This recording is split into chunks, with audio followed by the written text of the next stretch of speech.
오빠 설리의 주식은 신문에 열을 일으켜 관객들로부터 많은 관심을 받았다. 최근 중국 언론이 갑자기 설리와 악당의 재산 부문에 대한 정보를 공개했다. 따라서 그녀의 오빠 설리는 사망 3개월 만에 부모가 딸의 재산을 위해 싸우는 혐의를 받고 있다. 이 나눔 이후 네티즌들은 분개했다. 많은 사람들이 설리에게 동정을 보냅니다. 그녀의 무덤이 아직 초록색이 아니었을 때 그녀의 부모는 그녀가 남겨둔 재산을 찾아다녔습니다. 사실 설리는 엄청난 재산을 소유하고 있지만 딸이 살아있을 때 부모님은 그녀를 전혀 신경 쓰지 않았습니다. 오빠 마니 그룹 F와 함께 항상 그녀의 곁에 있고 그녀를 돌보고 있습니다. 그 때문에 대중은 설리의 부모로 간주되는 것에 더욱 분개합니다. 이에 설리의 절친한 친구는 여자 가수의 어머니가 딸에게서 돈을 인출하려 한다는 사실을 밝혔다. 그녀는 설리가 없어도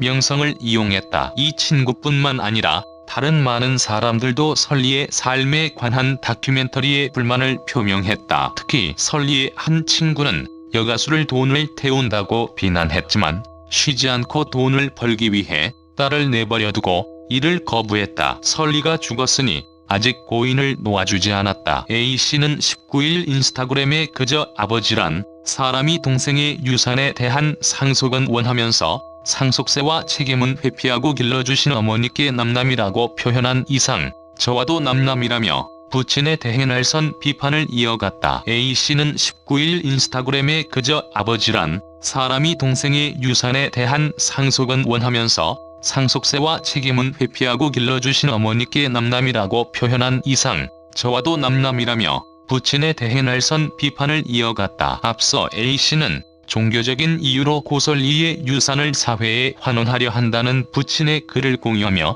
동생 묘에는 다녀오시지도 않으신 분은 남남이면 제발 남처럼 살아달라고 폭로해 파문이 일었다. 이에 설리의 부친은 자신이 고설리의 묘에 다녀왔다는 인증샷을 보냈다고 알려졌다. 부친의 인증샷을 받은 A씨는 우리가 홀로 된 어머니에게서 자라고 아버지 없이 자란 것은 진실이 아니냐며 본인 입장에서 말씀하시지 말라고 재반박하며 안치날 오시지도 못한 분이 사진 도용까지 하며 방문하셨다고 주장하느냐, 교인이라는 분이 낯뜨겁지도 않느냐고 지적했다. A씨는 이어진 글에서 상속세 문제만 해도 당장 3월이다. 상속세 때문에 평생 모은 돈으로 어렵게 마련한 동생 집을 상속을 위해 달라고 한다며 그 집은 안 팔릴 거다. 팔려고 해도 3월까지 팔린다는 보장도 없다. 정신 좀 차려라고 했다. 이를 위해 A씨는 선임했다고 밝혔다. 미혼인 자녀가 사망할 경우 상속은 친부모에게 이루어진다. 부모의 서류상 혼인 여부를 따지지 않고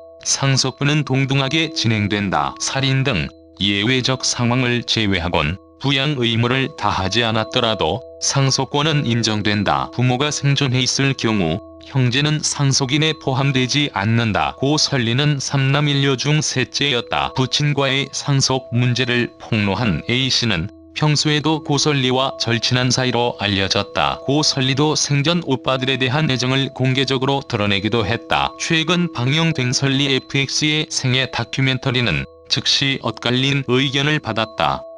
1년도 채 안 되어 세상을 떠난 설리는 신문에서 주목을 받았다. 모든 비판은 전 남자친구 최자와 가수의 가족을 향한 것이었다. 사실 설리는 과거에 많은 고통을 겪었다. 그녀는 부모에게 완전히 사랑받지 못합니다. 예전 여자 아이돌은 연예계에 진출할 때 자신에 대해 열등감을 느꼈다. 다큐멘터리는 남자친구 최자와 사귀기 시작하면 삶이 더 밝아지고 행복해진다는 내용이다. 설리의 삶을 더 나쁘게 만드는 사람이 최자라고 해서 팬들과 네티즌들을 헷갈리게 한다. 설리는 1994년 그룹 F의 여성 가수로 태어났다. 태어나자마자 사랑스러운 외모와 가창력의 눈길을 끌었다. 2019년 10월 설리는 서울 남쪽 성남에 있는 자신의 집 2층에 목을 매달린 것으로 매니저에게 발견되었습니다. 경찰은 범죄나 해킹의 흔적이 없어 자살 가능성이 높다고 밝혔다. 그래도 원망은 없었습니다. 동생만이라도 아버지 뜻을 받들어주니 집안이 조용하다고 생각했습니다. 어머니가 돌아가신 후 아버지는 동생네 아파트 단지로 이사하셨고 몇 년을 그렇게 지내시다가 얼마 전에 돌아가셨습니다. 아버지는 평범한 회사원이었지만 어머니가 재테크를 잘하셔서 부모님은 마지막까지 자식들 도움 없이 사셨습니다. 남들은 부모님 부양과 간병에 힘들다고 하는데 저는 그런 짐을 지지 않았으니 생전에 아버지가 제게 냉정하게 대해도 그런대로 잘 지냈다고 생각했습니다. 아버지가 동생에게 준 상속 유류분 청구 가능할까요? 그런데 아버지가 돌아가신 후 재산을 정리하다 보니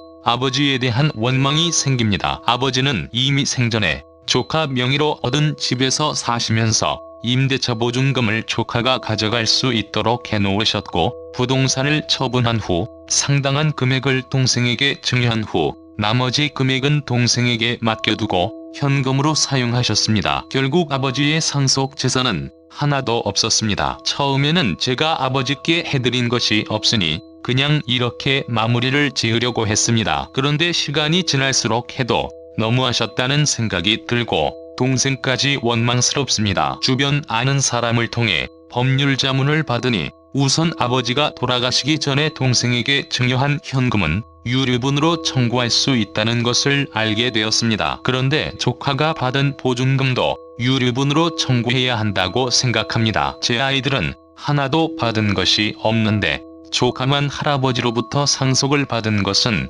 불공평하다는 생각입니다. 또 아버지 상속 재산이 없어서 상속세 신고는 하지 않는다고 하는데 그럼 제가 유류분을 받게 되면 제가 낼 세금은 없는 것인지 궁금합니다. 고 설리의 둘째 오빠가 자신의 인스타그램을 통해 아버지와 갈등을 겪고 있다고 알렸다. 설리의 친오빠는 18일 오후 인스타그램에 나는 내 동생으로 인한 슬픔 혼자 안고 가고 싶은데 어떻게 친분하는 사람이 동생의 슬픔도 아닌 유산으로 인한 문제를 본인의 지인들에게 공유할 수 있나라고 적었다. 이어 동생 묘에는 다녀오시지도 않으신 분이 사적인 거 공유하기 싫지만 말과 행동이 다른 본세가 드러나시는 분은 박제이다. 남남이면 제발 남처럼 살라라고 말했다. 그러면서 캡처한 글을 함께 게재했다. 해당 글은 설리의 친아버지가 지인들에게 보낸 글로 추정된다. 친아버지는 나에게는 천국으로 먼저 간 딸내미가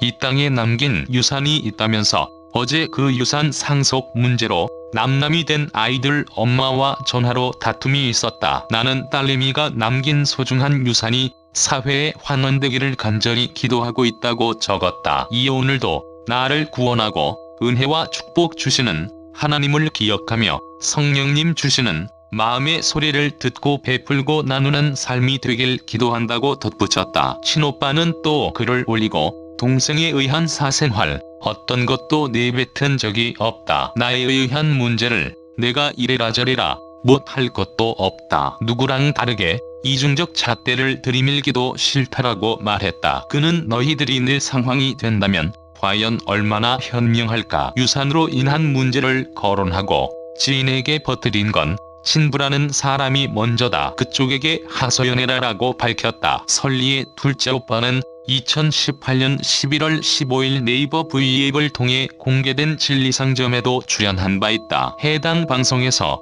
그는 동네방네 떠들고 다니는 정도는 아니어도 난 내 동생을 자랑스럽게 여기고 있다고 밝혔다. 한편 설리는 지난해 10월 자택에서 숨진 채 발견됐다. 그동안 설리는 부모님의 관계 등 가정사에 대해 공개적으로 밝힌 적이 없다. 설리는 위로 2명의 오빠가 있다. 설리의 둘째 오빠는 지난 2018년 진리상점에 출연해 설리와의 돈독한 우애를 보인 바 있다. 해당 방송에서 오빠는 동네방